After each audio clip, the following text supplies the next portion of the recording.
Gabi ng Agosto, 19,869. Dahil sa hidwaan, isinuwalat ni Teodoro Patiño ang sikreto ng katipunan dahil sa alitan niya kay Apolinario de la Cruz, ang kapwa niya katipunero. Honorio, may kailangan ako isuwalat sa iyo at importante ito.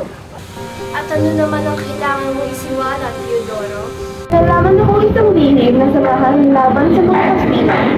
Sila'y nagsasaguan ng tagong pagpupunan at nagpagplano magbuksan ng armadong pag-aaksyon.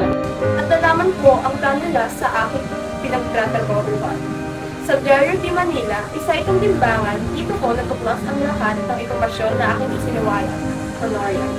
Matapos ibunyag ni Patiño kay Honoria ang tungkol sa katipunan, ipinayag ng isang madre na kausap ni Honoria at sabihin ang lihim na ito sa isang pari.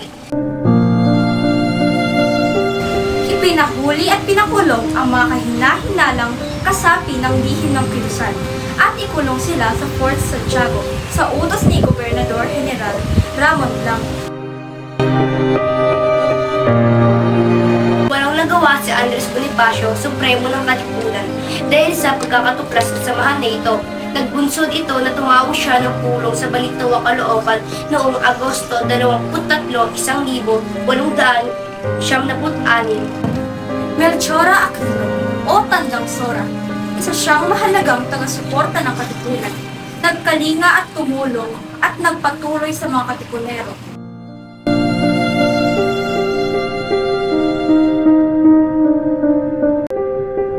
Nandito tayo ngayon upang pag-usapan ang pagkatuklas ng katipunan at ang gagawing revolusyon laban sa mga Kastila. Tuluyan nang lumapit si Andres Bonifacio sa mga katipunero na naghihintay sa kanyang susunod na galaw. Napakarami na ang nabiktima ng mga Espanyol at mas marami pa ang namamatay kung hindi natin mapigilan ang kanilang pag-aami. Isusuong natin ang ating mga buhay sa panganib iilang araw mula ngayon. Sa gabi ng 29, sisimulan natin ang revolusyon. Sa utos ni Andres Bonifacio na ilabas ang kanilang mga sedula, inilabas ng mga katipunero ang kanilang mga sedula. Labas ninyo ang inyong mga sedula. Pagmasdan nyo itong munting papel na umalipit sa ating lahat. Sabay-sabay itinaas sa mga katipunero ang kani-kanilang sedula at iba pang kasapi nito. At pinunit ng buong pagmamalaki, nagpapakita ito ng pagtakpil at paglaya mula sa kapangyarihan ng mga Kastilang mananakop. Atin lang ang bayang ito. Punitin ninyo ang inyong mga sedula.